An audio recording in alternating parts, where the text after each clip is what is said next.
Tom, thank you for this interview today. You've recently expanded on your explanation of physics from your My Big Toe. Could you comment on your presentation of the double slit experiment and how you further clarified the current information? The current information out there is the observer collapses the wave simply by observing. And I know you've taken this explanation a little further to try to get people to, and scientists maybe especially, to try to further clarify a very difficult concept to grasp. Could you expound on that? Sure.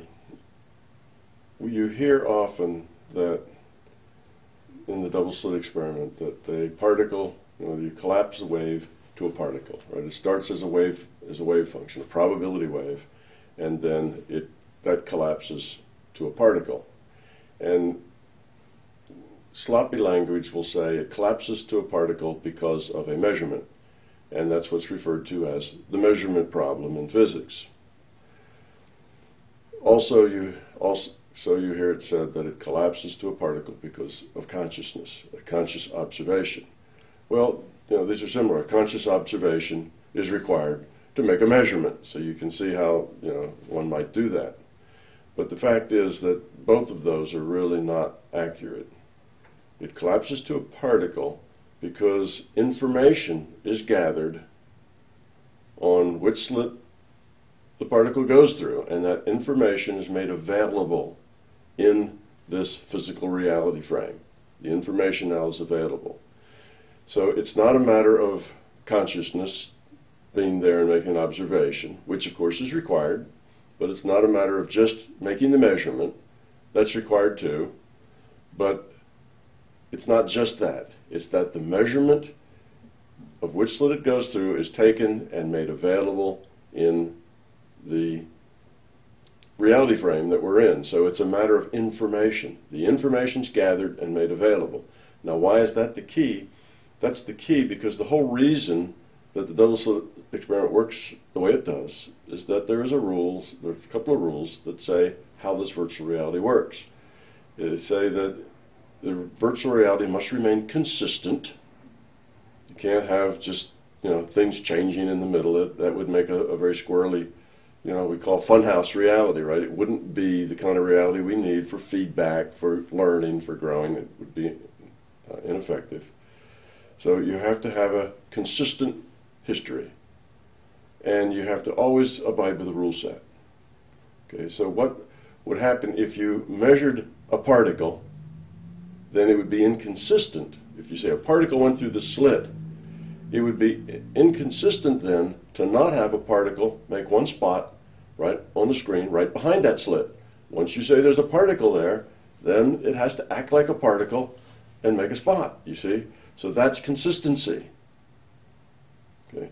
But we have, we have that situation. You can't say there's a particle and oh, guess what? That particle produced this diffraction pattern. That's all the little spots. That wouldn't make sense, right? That's an inconsistency. So once we collect the information that it's a particle and a particle went through the slit, then there's no other, there's no other possibility other than we get the one spot of light behind the slit of a particle. Okay, so it's not just that we make a measurement, and the reason that there's a difference here is that in quantum theory we have a process called erasure. You see, you can take the data. All right, now you've made the measurement. The consciousness has made the measurement and taken the data, but before anybody looks at the results, they erase the data. Well, when that happens, you get the diffraction pattern. You get the array of spread out lights. Well, the measurement's been made. The consciousness was there, but you still get the diffraction pattern. Why? Because the data, the information, is not in this reality frame. There's nothing in this reality frame that says a particle went through any slit. Well, we had that data, but we erased it. But we don't have it anymore. So it's not inconsistent, you see, for us to get a diffraction pattern. You can't say, well, there was no particle, or we don't know of any particle, but here's where the particle hit. You see, it's like you don't have a particle, but here's where it hit. That's inconsistent. So now you have to get a diffraction pattern. So if you know it's a particle, it looks like a particle. If you don't know, then it doesn't. And it doesn't matter whether you collected the data and then erased it, or whether you just didn't collect it. You see, that's all the same. And that's a very key point, because that tells you that what's important here is information. It's not really the measurement, it's not really the consciousness, it's the information that is important. This reality is based on information. In a virtual reality, you have to have rules that say your virtual reality is consistent. So it's the consistency rule and the fact that this is information that makes it work that way. And otherwise, you see, the eraser experiments would never work. You wouldn't take the measurement, right? You'd measure it. You'd have the data. Okay, the measurement is going to measure the particle, although we don't know that because we haven't actually seen the measurement. But we assume the measurement is measuring what goes through the slits. But without looking at the data on the screen or our measurement data, either one, we then erase it. Okay, see, that's the idea. So because you erase the data, it actually then gives you a diffraction pattern. Don't erase the data, you get the two spots. The only reason that happens is because it's a virtual reality, has consistency criteria. You see how that's the key to it. I don't know if I'm making it real clear or not, but that's the key to it. Because if you didn't have a virtual reality, and it wasn't just a consistency requirement, it wasn't the information, then the erasure wouldn't make any difference. If it was just, did you do the measurement, then okay, we did measurements, the detectors were working, you know, the electrons were coming through the slits, the detectors were working, we made the measurement. Now it wouldn't matter whether you erased it or not. Whether you erased it or not, you'd always get the two spots because you made the measurement. You see, but it's not just a measurement. So once we do those erasure experiments, that's what tells us this is a virtual reality, and its information is the key, and it's a consistency requirement. So that's why the double slit works the way it works. That's the fundamental issue that's going on there. Everyone is searching. Physicists are searching for the grand unified theory. What key elements are missing in their search for the grand unified theory? Some have put out a little bit of what they see as a grand unified theory. What is missing from their big picture that you have in My Big Toe? Okay. Well, there's toes and then there's big toes. Now, most of the science people, most of the physicists who would claim that they are, you know, most of the academic physicists working on theory. You know, if you're not an academic physicist, you're generally not working on theory. You're just applying science, and for the most part, you're applying Newtonian physics because that's the area where most of the physics is applied. So you're just doing applications. The universities is where theory work tends to be done, and physicists that are in universities are probably only looking for a little toe. They probably would tell you that a big toe doesn't exist, there is no such thing, it's impossible, it couldn't happen. So they're really trying to come up with an overarching theory that explains quantum mechanics and relativity, because those two theories are both very successful theories. They explain, or they predict the results, and then the experiment verifies that those results actually do indeed happen. But they are fundamentally at odds with each other. Each one denies a tenet that the other requires.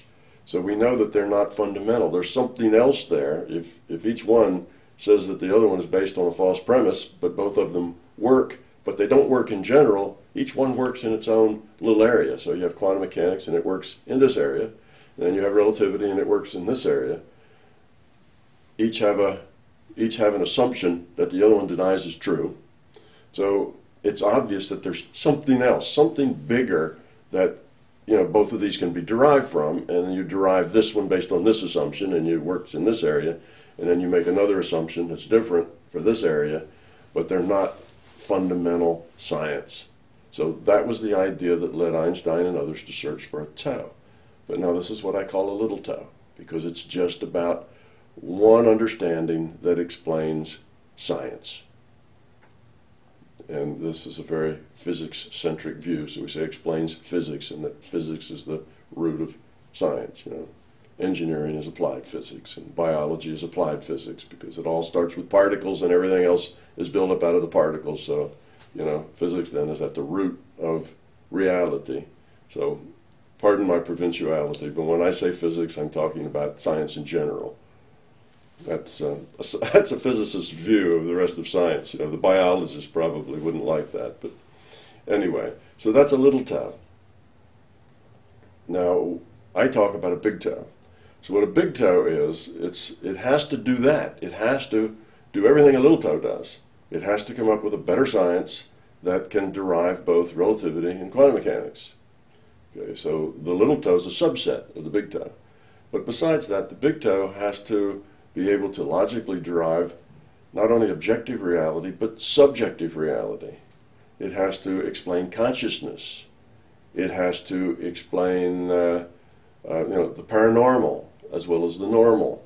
It has to derive metaphysics as well as physics. It has to derive the fundamentals of theology even. Why are we here? What are we doing? Is there really a larger source someplace? And if so, how do we relate to it? Where did it come from? What is it? So these are like theology questions. Now, a big toe has to answer all of those questions. It's not like those questions aren't important. Those are important questions, and a complete science should address those questions, as well as, how fast does this ball fall when it's dropped, from a tower? That's a smaller set of questions. So a big toe now explains it all. So what's missing? What's missing from the little toe? Obviously, they have failed at a little toe. We have string theory that's attempted a little toe. We've had a few other things like that have attempted little toe. Actually, if you look at what Brian Whitworth is doing, he's really only working on a little toe. He's not trying to do the big toe. The many worlds theory, that's just a little toe. They're just trying to describe physical reality, because in their minds, that's all there is. You see, there isn't anything other than physical reality, so why would they try to describe anything more than physical reality? That's it. So all those ideas are really just little toes. And so far, science has failed. Einstein failed, and everybody else has failed to really come up with a little toe. The reason that they have failed to come up with a little toe is that the answer to how do you derive both quantum mechanics and relativity, how do you do that, can't be done from the physical. It's not something that can be done from the physical reality assumptions, which is where they're starting. The overarching understanding has to take place outside of the physical reality. The overarching understanding is bigger than that, and we're led to that in science many places. One of them is the Big Bang theory. Okay, physicists say that our universe started in a Big Bang, and what they mean by that's a metaphor for at one time our whole universe was just a very small ball or point, if you will, of very high pressure, high energy, high temperature energy, right? Just all in a wad. And then the metaphor, bang, it was let loose. And when it was let loose, then it expanded, it cooled, it produced this universe, it produced all the planets, it produced the Earth and the Sun, and it produced us. We all evolved then out of the universe after that. But there's this problem. Well, what was holding it all together? What let it loose? Where did it come from? Where did it start? So, of course, there's no answers to that. Those are unanswerable questions in physics. The reason they're unanswerable is, well, wherever it started, whatever was holding it wasn't part of this universe, wasn't part of this physical reality, because this physical reality didn't exist yet. It didn't exist until that thing did bang and expand and cool and coalesce. Then you got this universe. So physical reality was all contained inside that little ball, if you will, the potential for it. It hadn't been let loose yet, but that was it. But what was the outside thing holding it together? Where did that come from? Where did the little ball of energy start?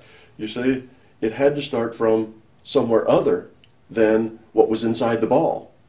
You're talking about constraints on the ball, have to be outside the ball. It didn't constrain itself. And then suddenly, bang, you see, and where did it come from? So the answers to those questions are it had to come from what Fredkin said is other. It came from other.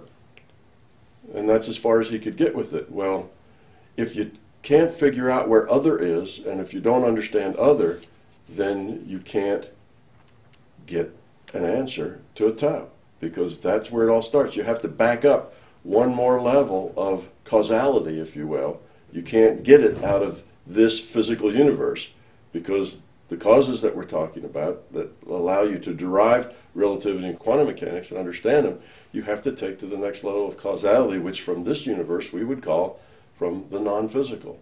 Now that's just making a definition of this universe is physical and everything that's outside of this physical universe is non-physical.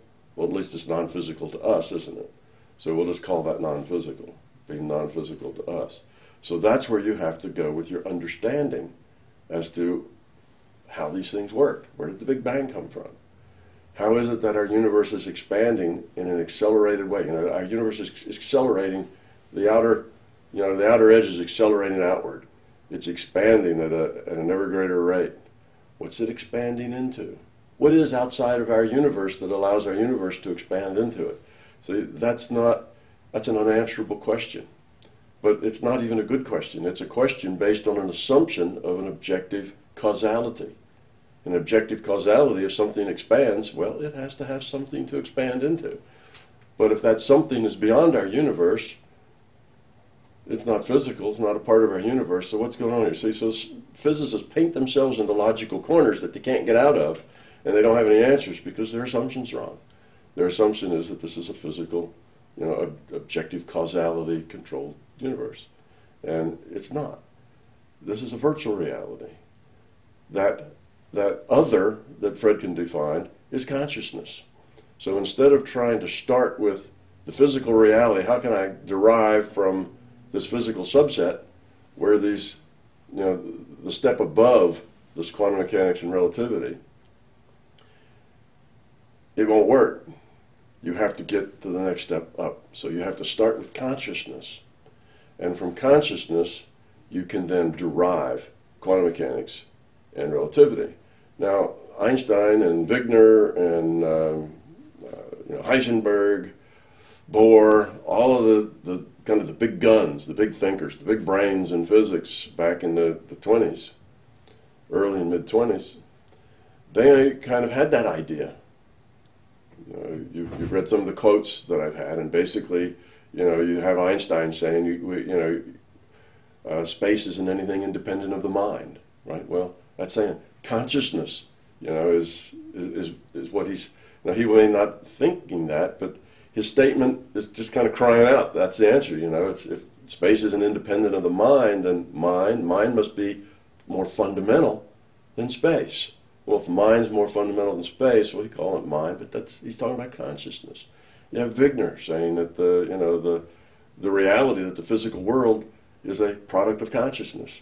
So these people, the big brains of 80 years ago, understood that somehow consciousness was that bigger thing that you had to start with to get here. But they didn't know how. They said, all right, but that's just weird. We don't know what to do with that. The reason they didn't know how to do with it is they were trying to come up with a physical solution. You see, you have a superset. Here's consciousness. Physical reality is a subset within this superset within consciousness. Now what they are trying to do is within the subset, they're trying to derive and define the superset. You see, that's logically impossible. You can't define a superset from one of its subsets. It doesn't have the information inside the subset to define a superset. That's how, that's what a subset is. It's only a piece of the larger set.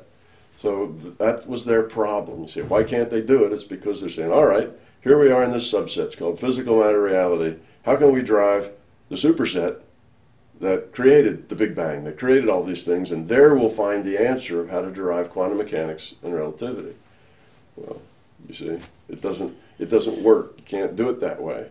So the reason that they don't work is because they don't see a bigger picture beyond the physical reality. So that's the failure of science, to find a toe, a little toe. Now, what about the people working on big toes? Well, there are a few people that say that they have theories of everything. Mostly they're talking about little toes. Their everything is the physical world, because in their mind that is everything. So they don't know that that's only a subset. They think that is everything. Okay. But the few that talk more about consciousness and whatever, they generally fall into a couple of categories. One is the standard scientific approach to consciousness is the brain creates consciousness. So they start again with a physical subset and trying to create consciousness from the physical subset. Doesn't work. Consciousness is not a product of the brain. Those kinds of discussions have never been successful. It's been around, for I don't know, probably 100 years, and it doesn't work. Consciousness is bigger than the brain. It can't be explained that way. So that's a failure. They don't get there because they want to start with consciousness, but they want to start with consciousness derived from physical matter. You see, so that fails. Now the other group comes up with some kind of grand scheme. Reality is a hologram. Reality is a 0-point vacuum field energy that floats everywhere. This kind of thing. So they get these kind of airy ideas that they make up, and then they make assumptions to try to prop up why that might work. There's pieces of truth to that. There are attributes of a hologram are seen here. You can kind of see how that might fit, but it just isn't so. It isn't true. A hologram is a device that you have to shine light through to recreate an image. That's what a hologram is. This is not a hologram. Okay, a hologram image, even if we say physical reality is a hologram, well then it's light. This isn't light. This feels physical. Why does it feel physical? Because we have a data stream coming to us that we interpret this as physical. It is physical, where our hand only allowed to come this far, and then it hits something solid that stops it, because that's the data set that we get. That defines that.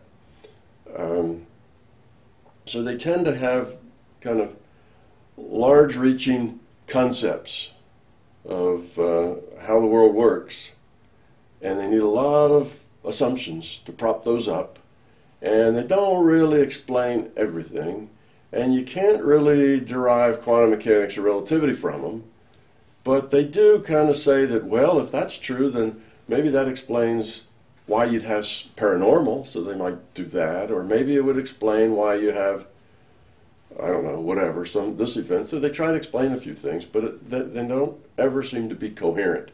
They don't say, well, okay, here we can, given our assumptions, we can logically derive theology, the paranormal, quantum mechanics, what the universe expands into, what happened before the Big Bang, all these big questions.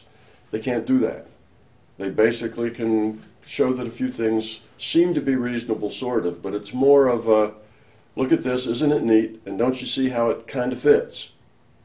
And that kind of fits gives them a certain sense of having said or done something important, because it does kind of fit, but it doesn't really fit at the details. It just kind of fits in a general talky hand-waving mode, but when it gets down to, well, why does that derive quantum mechanics? Why does that tell you that particles need to be probability distributions? Oh, well, it doesn't.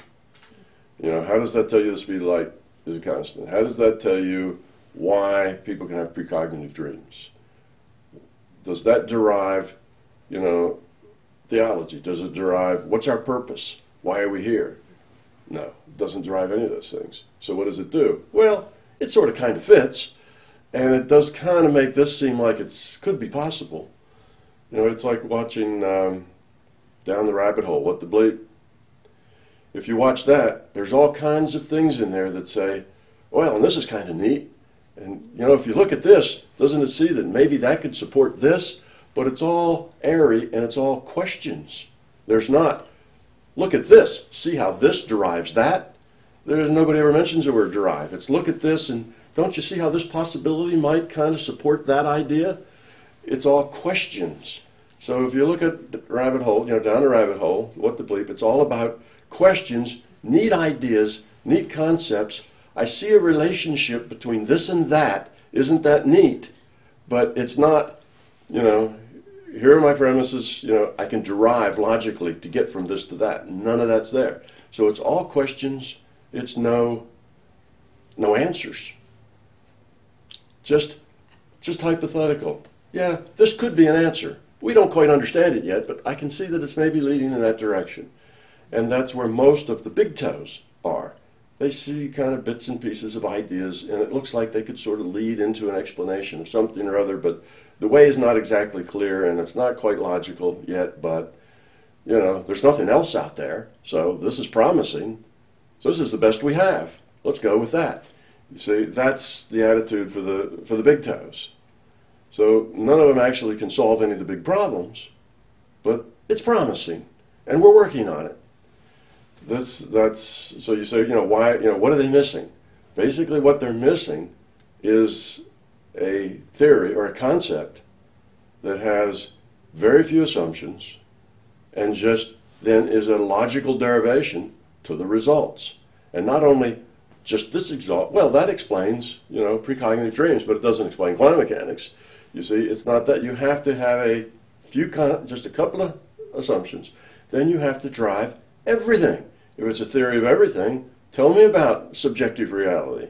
Tell me about quantum mechanics and relativity and the Big Bang and the expanding universe and theology and why we're here and what we're here for. And, you know, what's the point and purpose of all of this and where does it come from? And how is this manufactured? You know, if you can't do that, if you can't everything, then your theory's missing. So at least, now this is my, you know, kind of casual opinion of the things. I have not gone out and studied. You know, I need that as a caveat. I haven't gone out and studied a lot of these things. I kind of brush by them. You know, they buzz by on YouTube or something, and you kind of look at it. And without going into it deeply, it's like, well, that's very limited. It's a lot of hand-waving, and it's mostly like down the rabbit hole. This is cool stuff, and I can see that it might apply to something. And the reason it's taken seriously is that people think there's nothing else. So they cling to this. At least it's a promise of something. Maybe someday this will mean something. So it is, you know, it gets popular, and the books are written, and there's groups of people that kind of cling to that hope that that is someday going to explain something. You know, and they do that inside of physics as well as outside, and their little toe. String theory is the same way. You have all kinds of physicists spend their careers on string theory with the hopes that maybe someday it will actually do something significant, something measurable. Probably won't. It's a theory that does explain things, but it's based on lots of assumptions. You know, if you have 14 different dimensions, then you already have started with 14 assumptions, much less whatever assumptions you must add to it. 14 assumptions is too many for something to be fundamental. So the problem with string theory is that it's not real science. It's more, you know, smoke and mirrors. It's a formality. It's a mathematics that if you make enough assumptions, you can make the mathematics tell you something. Well, you can make anything tell you something if you have enough assumptions. So that's the, you know, and there is a lot of people inside the physics community that will say that. Well, they'll say string theory is a bad idea. It's bogus science. You know, it's not really going to take us anyplace because it's not fundamental. Too many assumptions. Same with the, you know, with the many worlds. Now, physicists are out there working on many worlds, but the many worlds theory, again, these are little toes. The many worlds theory has so many assumptions. Every time an electron changes state somewhere, you have to have another universe because now it's different. You see? Well, we get into, you know, numbers so astronomical it doesn't make any sense. What kind of system would waste those kinds of resources?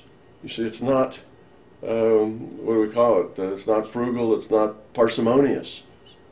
Okay, so you have you have to create another universe every time any trivial change takes place. A whole universe, just because some electron, flipped its spin state or something. So, okay, theoretically, we can do that, and we can explain a few things, but, there's assumptions. What kind of resources are required to, spin off universes in the gazillions of numbers just to mirror a minor change? Because you have to do it for every minor change. You can't say, well, it's only when these minor changes get up to something significant, because then you have to define what's significant and who decides what significant is, you see, so you can't get into that. If it's objective, it has to be every single state that's possible. You need another universe for that state. That is, no, okay, we can do the theory, but it doesn't actually take you anyplace important. It's just it's somebody that's desperate to come up with some kind of an answer that explains this weirdness, you see, that they do. But you have something so much simpler. You can explain the double-slit experiment so much more easily by just saying it's information, and we live in a virtual reality. Okay, those are, even if you call those assumptions, we can derive both of those from consciousness. But even if you just start with those, then you've got your answer. You don't need, 10 to the 42nd, worlds, total universes, somewhere in different dimensions of, phase space, or who knows what, You use a lot of big words, and then it sounds important, that it almost sounds credible. So that's part of the problem with, with those kinds of things. They have their own difficulties. But they are bona fide fields of science, and there's probably, 1,000 physicists that work in many worlds and string theory, and they all have careers, and they publish their papers because they can monkey with an assumption, and then they get different results, and then they all can argue about what these results mean, and it's just it goes on. But it's not really a productive science that we have seen in the last 30 years since it's been running. It's never really converged to anything significant. All the breakthroughs are all breakthroughs in how to better calculate it, adding or subtracting, multiple assumptions, that sort of thing, and then seeing what that does to the mix. So they're all breakthroughs in fiddling with the game that's being played. So that's a long answer to big toes, little toes, and why is mine different? Mine starts with two assumptions: consciousness exists. And basically, it's the assumption that consciousness is a self-aware potential originally, a self-aware potential that could differentiate state 1 from state 2. That's it. Okay. Now, where did that come from? I don't know. You have to start with that as an assumption.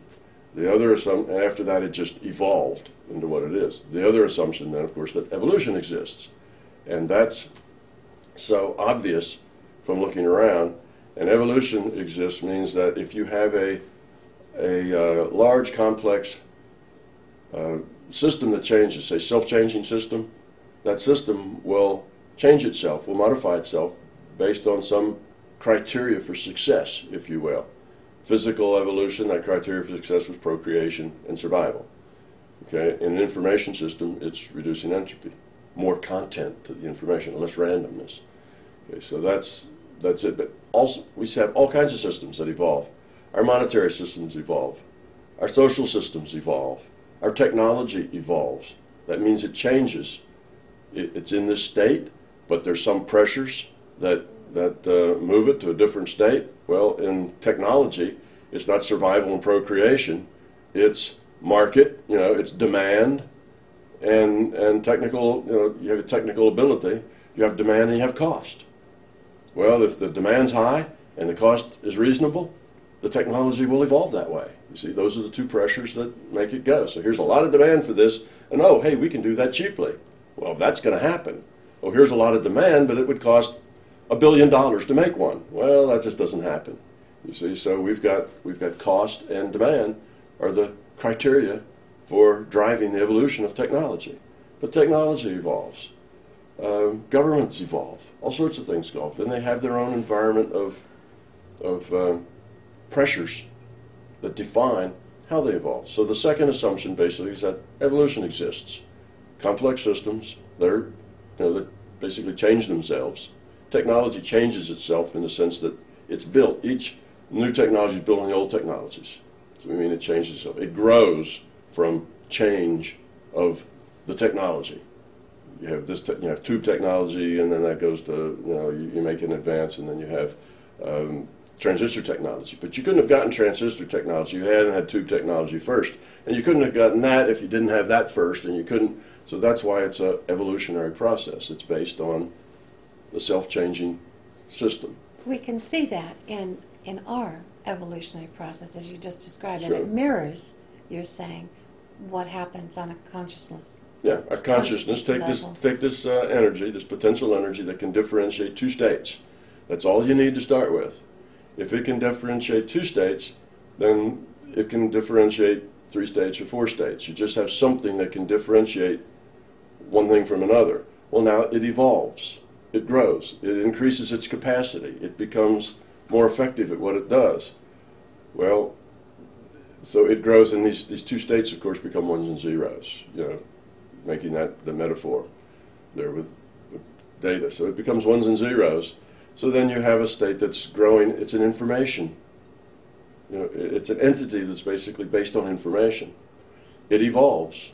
As it evolves, it wants to lower its entropy. That's how it survives. That's the thing that defines the criteria of how an information system evolves. Higher entropy means more randomness. Lower entropy means more content, more information.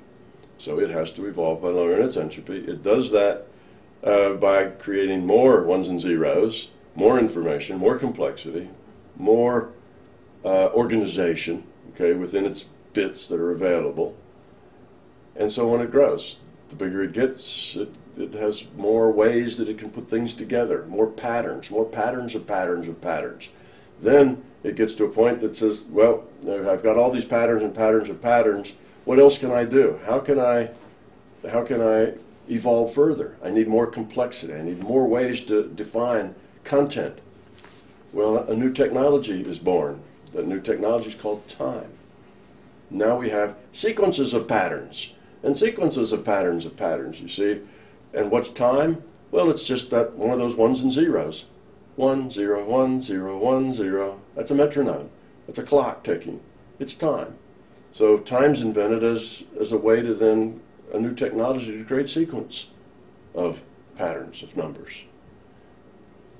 That gives you a huge explosion in what you can do with these patterns. You now have another whole dimension in which you can change things and modify things. Speaking of patterns, you introduced in your My Big Toe process fractals. For the math people out there, could you describe a little bit about what you did and how you placed this into My Big Toe and its significance? Okay, well, a process fractal is very much like a geometric fractal, except it's based on processes instead of geometry. First, a geometric fractal is you take a simple shape. The Mandelbrot set was one of the first, that defined fractals. He took a simple shape, just a little curve, or you could be a little triangle, it could be any kind of, but simple, nothing too complex. And then you would add more to it. So let's say you had a triangle, and then you put a triangle on each side of the triangles. And then you put a triangle on each side of each one of those sides. And you can put bigger triangles, or you can put little triangles. You can maybe put 100 little triangles along that side. And then, they change scale, but they keep just building on themselves. You might even think of evolution, right? They keep building on themselves, adding more and more triangles to this mix. And pretty soon what happens is these designs grow into, some of them are very beautiful, they go into art. And they also found that they start looking like clouds and forests and rocks, and they start looking like natural things. So there was a big study of fractals, geometric fractals, because they're used now in animation. They can create a look of mountains and clouds and sky for a video, and they can do it in seconds with fractals, rather than having to draw it, or rather than having to go out and actually photograph it or anything like that. They can make it so it's very realistic looking, just with fractals in a computer. So they use fractals to represent physical reality. Okay, and that's natural because at the bigger picture, now we're stepping up to the next level of picture beyond physical reality. Consciousness I've described as a process fractal. So what's a process fractal? A process fractal is you take this process, and this is a simple process, and then this process has has like an output, say, and then you take that output and you feed it into the same process, and you take those outputs and you feed it into the same process, and you do the same thing as a geometric shape. You're just building a process fractal. So one process feeds the next process, feeds the next process, feeds the next process, and you build things up with this process. And what happens is you get a fractal pattern, process fractal, different scales, different ways the processes are, the scales that they're worked on, how they, maybe how far they iterate, how many times you go through the process, whether they converge or not. There's different things you can do with a process that you don't do with geometry. But then you end up with a process fractal. And what's the process? Evolution. You see, that's the fundamental process, is evolution. And it's a very simple process. The simple process is that you have something, you have a thing, you have a, I don't know what, I guess you have relationship. You have objects that relate in some way, and then you have this process of evolution. So there is some criteria for their purpose. That's like the survival or procreation in the physical evolution. And they change, they evolve, they change according to, well, is this better? Does this suit our purpose better than before? Oh, it does. Okay. Well, then let's build on that one. And maybe more randomness. Does this? No, it doesn't. That takes us away from our purpose. Forget it. See, that's how evolution works. Things happen. You try things. It's like random process. And sometimes you run into things that work, and sometimes you don't. The things that work, you build on. The things you don't, you let go. So you invest in what works, and you divest the stuff that doesn't work. So that's how your process works, and these processes feed each other. So here's consciousness, and consciousness is this, ability, this information field. Okay, we just defined it a little earlier about consciousness being a digital information field, ones and zeros. So here it is, and it's evolving. As it evolves, what does it do? Well, it recreates its own process, its own substance. So now you have a smaller piece of consciousness. And that smaller piece of consciousness is also evolving. And within that piece of consciousness, it may have something else, and it's still evolving. So see, this is what creates a process fractal. You have all these processes kind of linked together, and you can see how this builds. We see repetition. Just like in the physical world, you see repetition. That's why fractals are so good at doing the real world. You see order. You see the seashells that are all spiraling out according to a mathematical scheme. It's not that sea creatures are good mathematicians. It's that this is just the fractal process, the mathematical process is a logical process. Mathematics is logic. So in any case, consciousness, our reality is built of consciousness and evolution. Those are the two things, the two fundamental things. Okay, and those things are then repeated at different levels and scales. It grows, it builds, it creates, and you end up then with things like virtual reality. Well, that's just another iteration, you see. Now you have virtual reality, and this virtual reality is a creation so that consciousness can evolve. So we have another process that's evolving to help consciousness in a process that's evolving that ends up creating humans who create virtual realities, which is part of a process, that's evolving. And one day those virtual realities will spawn conscious, you'll have conscious computers and then conscious entities within a computer. And then what might they do? Well, they might create computers. You know, you see how it just goes on. It's a fractal process, but it's not a geometric fractal. It's a consciousness evolution fractal. But because evolution is not a geometry, it's a process, and I call it a process fractal. So that's, and you can see that how our reality often breaks down into pieces that represent each other. You know, we look at, you know, everywhere we see kind of similar things. We see information, and we see evolution. Well, consciousness is information, right? You see DNA, you know, and you see DNA evolving. And what is DNA? It's information. That's all it is. You know, it's a code, right? It's information, and it's evolving. So that's what our world's made of, is consciousness and evolution in this process fractal. Now, there are other process fractals.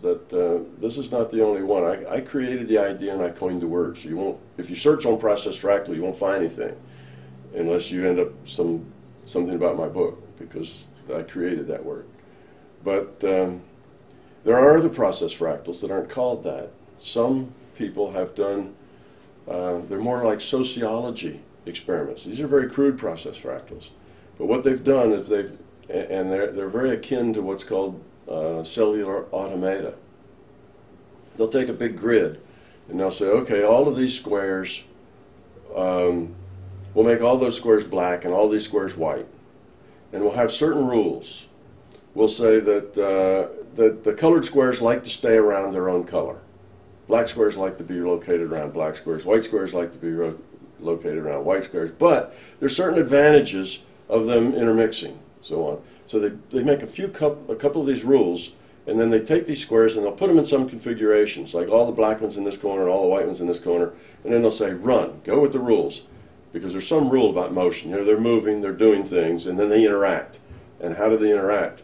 And the way they interact then becomes a model of racial integration.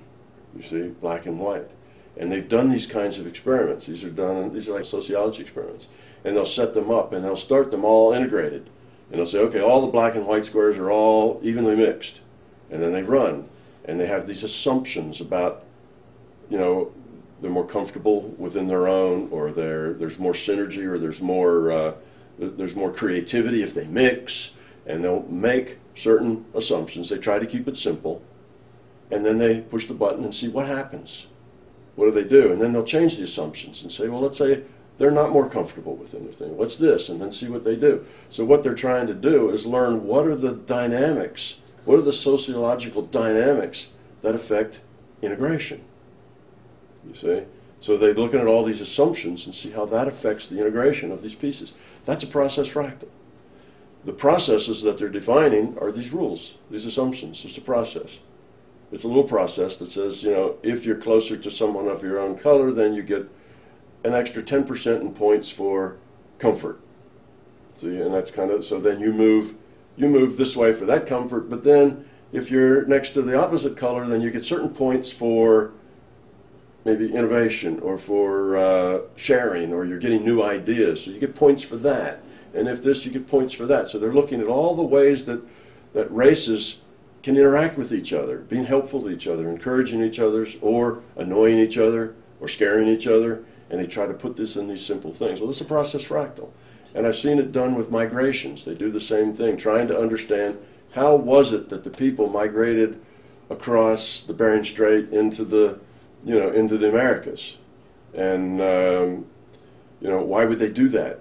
So they come up with ideas of, well, you know, this would be a better climate, so that's positive. They'll move this direction. This is harsh, so that's a negative. They won't move this direction. There's some advantage in being in numbers. There's some advantage, you know, based. So they do all these things, and then they watch and see how it works. And if they can see what assumptions affect how the things move. So, you know, so the social sciences have been using process fractals to test assumptions about how things interact with each other. And, you know, that's been going on for some years. They don't call it a process fractal, but it really is. Their processes are, again, are all their little rules, all their little assumptions about how things work, sets up a process. If this happens, then this happens, and they keep scores, and they move around according to the score. So process fractal is, I coined the word, I came up with the idea, and I wrote it out. I later found out about sociology and anthropology and others using process fractals. And I thought, well, that's neat, that's really what they're doing. And this process fractal that creates, all of this reality, obviously, is a much more complex, with a much more complicated rule set. We've got a very detailed and complex physics, if you want, for a rule set. So we get more complex and more detailed things out. It's the same with the geometric fractals. So if a process fractal defines this reality, and this reality is basically consciousness, the medium, evolution, the process, okay, then if you look at process fractals, you start seeing things that start to look like consciousness, start to look like worlds. Well, that's what they're doing. They're sociology and anthropology. These things look like consciousness and worlds, right? Things are moving around for reasons. And they're aggregating or dispersing or doing whatever they do for sort of reasons. It sort of mimics worlds. Okay, well, now you take a place that is 3D. Okay, our virtual reality is just a 3D geometric reality. Well, then, if you take geometric fractals, you would expect them to start to look like a 3D reality. I mean, that's what you get. So that's another big question of why do geometric fractals look like natural things? Why is it you take a fractal and it turns out to look like a flower or a seashell or the mountains? Well, the answer to that is this is a geometric reality. This is a 3D geometry-based reality. So your geometry-based fractals are going to look like it. That's just, it's just a natural outcome. So that's another one of those big questions that nobody knows the answer to, of why that works. Sure, geometric fractals will mimic a geometrical reality because that's how the reality is put together. You have discussed before and discovered other physical matter realities in your Big Toe. Should we be more able to discover things about the larger consciousness system from our particular reality? Yeah, we are consciousness. So we have to stop thinking ourselves as a physical body in a reality, or even in a virtual reality, being a virtual body. We have to think of ourselves as consciousness. Being consciousness, we are part of the larger system. We're not just limited to this reality. Now there is I guess I should break this into two pieces. We have consciousness, the larger system.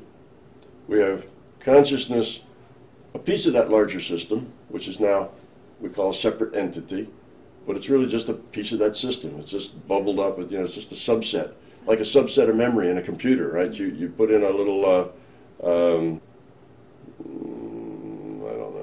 sector, it's not the word. Partition, that's the word I'm looking for. Yes, thank you, Zena, partition.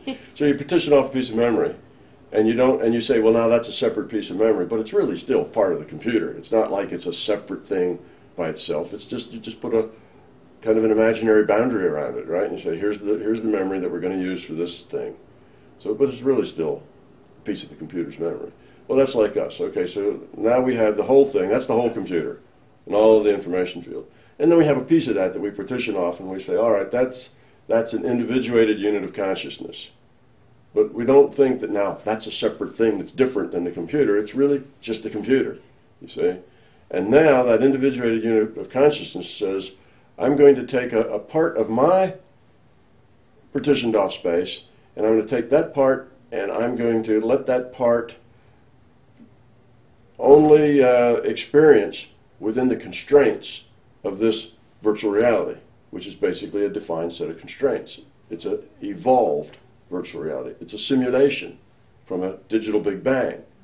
Okay, so now I'm going to let a piece, and we call that the free will awareness unit. Okay, because that's then our local awareness in this virtual reality. As we sit and we're talking, we have local awareness. We see the furniture in the room and the cameras and everything. We have an awareness of this. It's our local awareness. Well, that's our free will awareness unit. We have free will. We can make decisions. We're a player now in this virtual reality. Well, there is a individuated unit of consciousness of which we are a part. That's another partition inside the partition, if you will. But our free will awareness unit is that partition in the individuated unit of consciousness, which is a partition in the whole consciousness thing. But still, we're all just part of that computer. We're not different. Okay, and again, different scales, different levels. We have consciousness, and we have it. Still, it's evolving. The big thing's evolving. The individuated unit, which is that partition, is evolving. Then the subset. Here we are with the free will awareness units. We're evolving. See, it's part of the fractal process. You see one, and then you get the next scale and the next scale. So here, this free will awareness unit now is a piece of that individuated unit of consciousness that is limited, is constrained to only experience what the computer says this virtual reality can do. So now you're like the guy in the World of Warcraft. You can only do what the server in the World of Warcraft says you can do. If there's a mountain in the scene in the World of Warcraft and you're in there, you have to climb it if you want to get across it. If there's a river, you'll get wet. You have to only do, if your character can't jump 100 feet in the air, can't fly, well, too bad. Those are the rules in that reality. You have to run or walk or take a bus. You have to do something else. So you have to abide by the rules of the rule set. So here we are in this free will awareness unit. We have to abide by the rules in the server, in this virtual reality game that we're in. Okay, so so we kind of have levels. You see that we've kind of come down fractal levels down into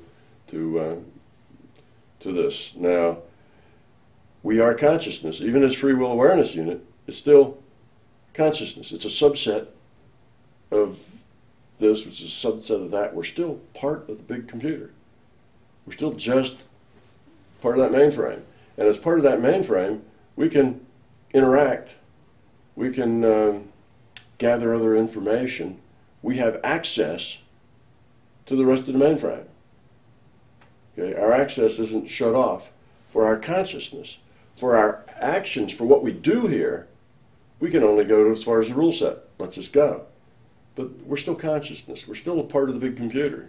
You see, it's not like we've been chopped out of the computer and set off, on a rock someplace, separate from the computer. We're still just a piece of that computer, so we still have access to the whole thing. We're still consciousness. So this free will awareness unit interacts here, abides by the rule set, drops things, they fall down, like the rule set says, but it's still part of the consciousness. It's still part of the big one consciousness. So it still can get around, if you say. It can escape this. It's limited here, but when it's not involved here, when it's sitting in a chair, meditating with its eyes shut, and it's only consciousness now, it's not acting here, then it can roam the larger consciousness system. It's got the whole server to run around in.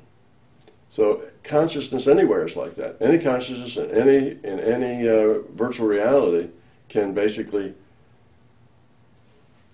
wander around in the larger system. The larger system's open to all of it. Thank you. Can we go back to the double slit experiment? I know you gave us a more detailed explanation than is out there currently.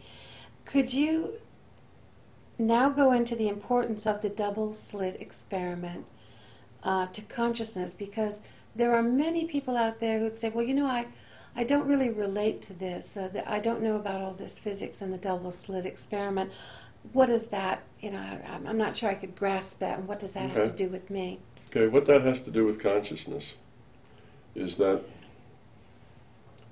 people tend to make something out of it that it isn't. They say, well, that shows that consciousness creates reality, right? Because consciousness makes the particle turn into a particle, but that's not really the case. You can say consciousness creates reality. Yes, of course it does. Consciousness is the one fundamental thing. Everything else is a creation, if you will, a virtual creation of consciousness. So yeah, that's sort of true, but that's not really that's a misrepresentation of the double slit. The way the connection works is that what the double slit experiment tells you is that reality is not a objective reality. That reality is statistical and informational and probabilistic. Information's the key, so it tells you information's important. It says that it's probabilistic. The particles aren't really particles, they're probability distributions. So it's telling you that fundamentally we have a reality where things exist in probability. That doesn't follow an objective causality. Objective causality is just an approximation. It doesn't follow that. So once you've done that, then it's easy. That's telling you that this physical world is not fundamental. It's not the base. You see, when you believe this is the base, then you do silly things like thinking that your brain creates consciousness, because everything has to be derived out of the base. You see, so it tells you that's not the base. Physical reality isn't fundamental. It has to be derived from elsewhere. And this elsewhere, what is it? Oh, it's probability and it's information. So it's telling us that what's more fundamental than physical reality is a information field that's largely based on probability. Okay, so it gives us that. Then then we get to the question that of course Fredkin had. Well, if that's the case, where is this? And who programmed it? And da-da-da-da-da. And the answer is other. Well, it seems clear then that other is consciousness. So the double slit experiment is basically opening up our eyes to a larger reality, tells us something about that reality. It's information-based and probability-based. And then it's not a great leap, because we do have consciousness, we are conscious, to say that consciousness is the computer. So in that way, you kind of have the idea that the double slit kind of leads us to consciousness. But that's the way it leads us to consciousness. Not some magic thing that our consciousness creates the reality. The larger consciousness system creates all virtual realities. And an interesting thing about virtual realities is a virtual reality is required for experience. If you're just in the larger conscious system, not in a virtual reality, it's just information. Okay? If you want to have an experience, if you want to interact with an experience, you need a virtual reality. If you have a virtual reality and you're going to interact, you need to have choice, so that you have choices of how you interact. So it's in the virtual realities that you have free will. So here you are, and you're an actor, you have free will, and you're in a virtual reality. So let's say you die, and you're gone now, you're not in this virtual reality, and let's say you're not in any virtual reality. What are you? You've not gotten into any virtual reality. You're not in the out-of-body reality, you're not in the dream reality, you're not in any virtual reality. Well, then what are you? You're a data set in the computer. You're in the big mainframe. You're in the larger consciousness system, and you're just a data set. Do you have free will? No. Are you interacting? No. You're just a data set. Now, because the larger conscious system wants to evolve, and it uses these individual units to evolve, and you're a good player because you work hard and try to grow up and raise the quality of your consciousness, it says, oh, I'll take this data set called Donna, and I'm going to play her in this game because she's a good player. It's like, oh, I really like my dark elf here, and I like my barbarian, and I'm going to play them in this game because they're good. I'm not going to play my lizard man because I never get anywhere with him. He just always gets creamed, and I lose points instead of gaining points. So the lizard man's out. So they go up and they get Donna and they play her in this reality and say, okay, go Donna, go learn, go evolve, help me out here. So now you get put in a virtual reality and you get free will. Otherwise, you're just a data set. So when we are engaged in a virtual reality of some sort, we have choices, we have free will, we're interactive, we grow up. Otherwise, we're just potential beings, if you will, potential characters without free will. But now that data set's very complete. That has all of our history, everything we've done, all of the lives we've been through, everything we've learned. You get the whole accumulation of who and what we are with everything we've done, thought, been, felt, seen.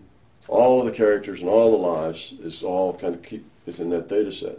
And then we get played as there's room, as there's need, and as we function. Thank you. That leads into the next question, really, because we hear a lot these days about how helpful past life regression is. Some people just spontaneously recall past lives.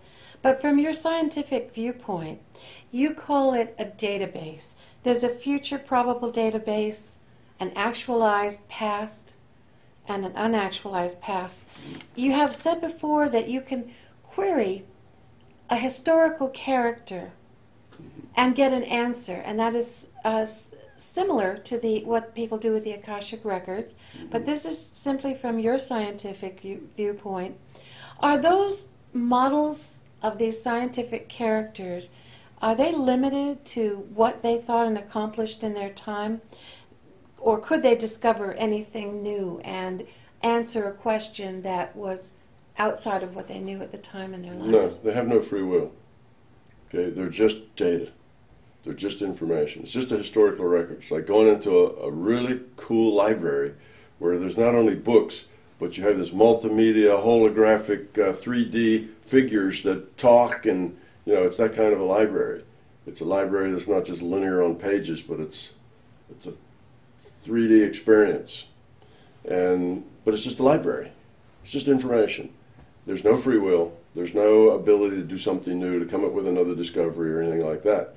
So those databases are, let's say you in that database. Let's look at your history. Go to your historical, go to one of your past lives. So you go and you interact with that past life, and you can ask it questions. You can get information, and everything that it knew, experienced, felt, thought, whatever is available to you.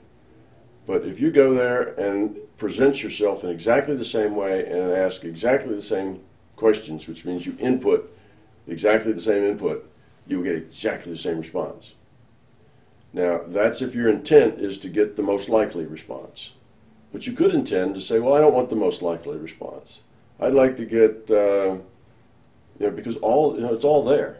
Everything that happened, didn't happen, you're all there with all the probability. You can go other lanes of not the, most probable response.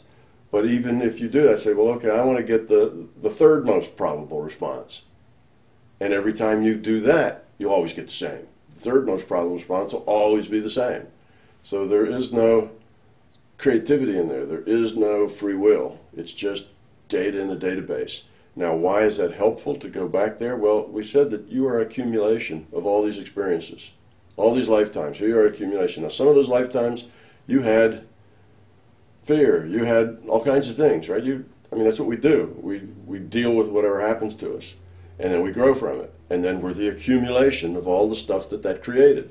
Well, let's say you had some particular traumatic experience in one of those lifetimes. Well, it's cumulative. That result that it had on the quality of our consciousness, so that trauma is still there because it's cumulative. It's not like, well, we just keep the stuff we like and we throw the rest away. It's our cumulative experience. So now we have that issue there. So we can now work on that issue. So maybe our issue is fear. Maybe our issue is anger management. Maybe our issue is that we're afraid of mice. I don't know, something, and it just hits us that way. So it could have been because the reason that issue exists is some thing that had happened in some previous life may have accumulated up to that. That problem is there because of that. And if you can solve that problem now, good. You grow up, you get rid of the problem. So if you can not be afraid of mice, you may fix that problem, and other reincarnations won't have that issue. And one way to do that is this regression thing. And you go back, and if there's something, because every time you see or hear, you see a picture of a mouse, you scream, and it's embarrassing because it's stupid, right? You feel like that's really, this is really dumb of me. But if I walk in some place and somebody's got a cat and a mouse picture on the wall, I'll scream because I have this thing and I can't help it. What's wrong with me? Shrink, you go to the shrink, and the shrink says, well, we'll do some past life regressions and see if we can find out what has happened. And then you go back and you found out that, 10 lifetimes ago, you were attacked by an 8-foot mouse that, who knows? You had to eat mice because that's all there were, and you ate them for 6 months, and you finally died eating mice or something, and you have this aversion to mice. Who knows what it is? But what it does is it brings up the problem. Now you've identified it. You've made it seem more real because you said, oh, it's because I was attacked by a big mouse. That's it. Okay, well, that's not so bad. That was a long time ago. I can get over that. So it gives you some encouragement, puts you in a frame of mind that you can deal with it, and helps you then deal with it. So that's the point. It's like, anytime, if you can name something and give it a form and a face and a figure, it's easier to deal with than when it's just this problem.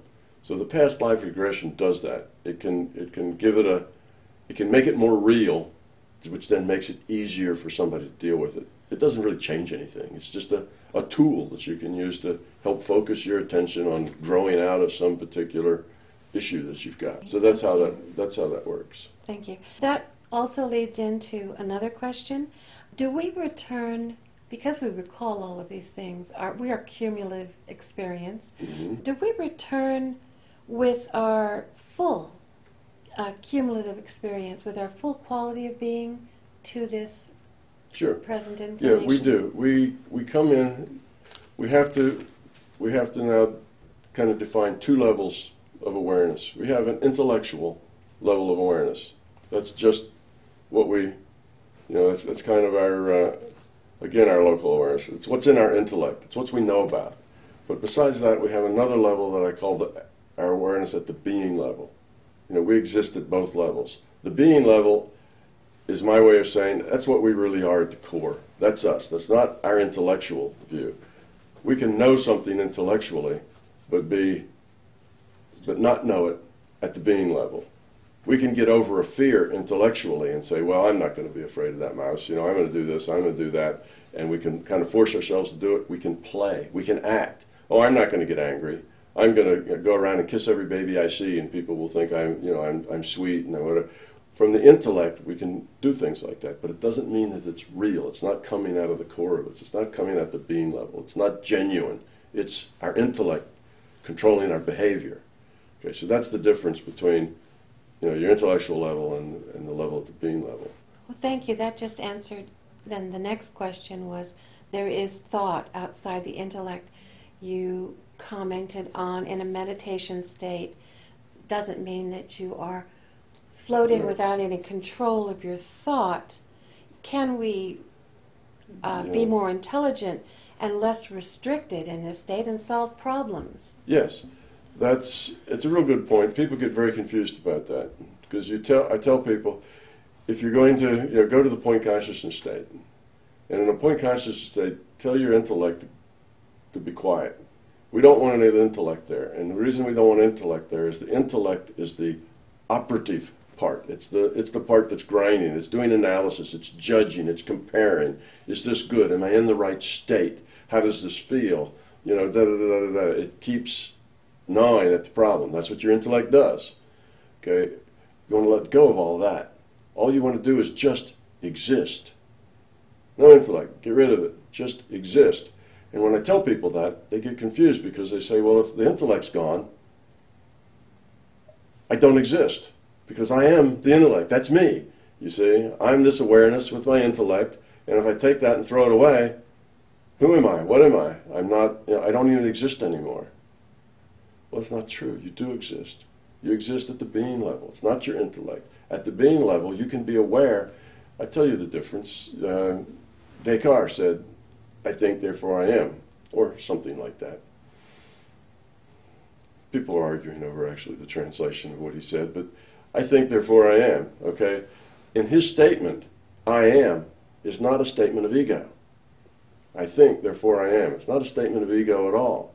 That I in the I am is not his intellect. It's not I think, therefore, I'm this intellect. It's I think, therefore I exist. That's at the being level. That's the I am at the being level. Okay, now, I am sitting in this room on a chair, and there are lights and those are cameras and da da da da, and I think this is a lot of fun or whatever. That's me at the intellectual level, not at the being level. That's not the I am of I exist. That's the I am of me here interacting with this. See, there's a difference. And that's what I'm differentiating between the intellectual level and the being level. So you go to point consciousness where you turn the intellect off. No jabbering, no analysis, no judgment. It's not about how am I doing. You know, it's none of that. It's just I exist. It's the I am of I exist. I think, therefore I am. And there you are. You just exist. But that same existence can also give direction. It can also, okay, here I am. I'm floating in the void, just a point of consciousness, and all I'm really aware of now is that I exist. But I can still think. It's not just the intellect that thinks. You can still think just as a being that's existing. But now you don't want to start operating. You don't want to, you don't want your thoughts to start operating. You don't want to start judging, to start analyzing, to start second guessing. That's the intellect. You see, I'm trying to make a difference here. It's a little subtle to see the difference, but that's the difference. So it's just I am, and I would like to visit such and such a place. Now I would like to heal so-and-so a person. And I'd like to see, all of their problems in dark and their good stuff in light, and, so on. You can do that. All that direction can come from the being level, not from the intellectual level. So that the being level, you can have awareness, and you can even think. You can direct, but you're basically in total acceptance of whatever. You're not judging, you're not comparing, you're not doing any of that stuff that the intellect does. You're just being. So you do have thoughts. You can think. You can direct. But you can't manipulate. The language is hard. I'm saying this kind of over and over in a lot of ways to try to get at a point, but there's a difference between operating out of the being level and operating out of the intellect. One of the reasons that we have two learning labs in which we grow up in, one that's physical and one dreaming, is because in this physical reality, we tend to operate with our intellects. Our intellects dominate. And we do everything with intellect. Well, when your intellect dominates, it's real easy to kid yourself. Oh, I'm a really nice guy. I don't have any fears. I don't have any ego. I'm there already. I don't know why I can't do these things or whatever. We can kid ourselves. We believe all sorts of things that aren't true because our ego, wants us to believe these things. It makes us feel better to believe these things. When you dream, that intellect is not operative. It's like that intellect is off. When you dream, you tend to be an actor at the being level. So here, you're the bravest person around. There, you scream and run, you see, because it frightens you. Or, it's that kind of thing. So the way we learn in the dream reality, one of the advantages of the dream reality, so that we can learn, is that we interact in how we are. What you get is what you are out there in the dream reality. And if you're a kind of person who gets angry, things happen out there in your dream and you get angry, you get upset, you get this and that in your dream. Whereas here, the same things might happen. You may suppress that anger. You're not going to get angry because that would be foolish. Everybody would look at you and think, look how angry she's out of control. In your dream, you can't help it. You just are. You're fearful, you're angry, you're this, you're that, you're hurt, you're scared. So that's one of the big advantages of the dream reality. And in the dream reality, you can function, you can think, you can do things, but you just are who you are. You don't have all these layers of acting superimposed over it, and that's what I'm calling the intellect. So I'm probably, creating words here, right? I'm saying intellect and being level, and I'm kind of defining them in a special way that isn't necessarily used by everybody, but I'm trying to make it clear, what I mean when I say those words. I think that's going to be very helpful to people. Tom, thank you for this interview today.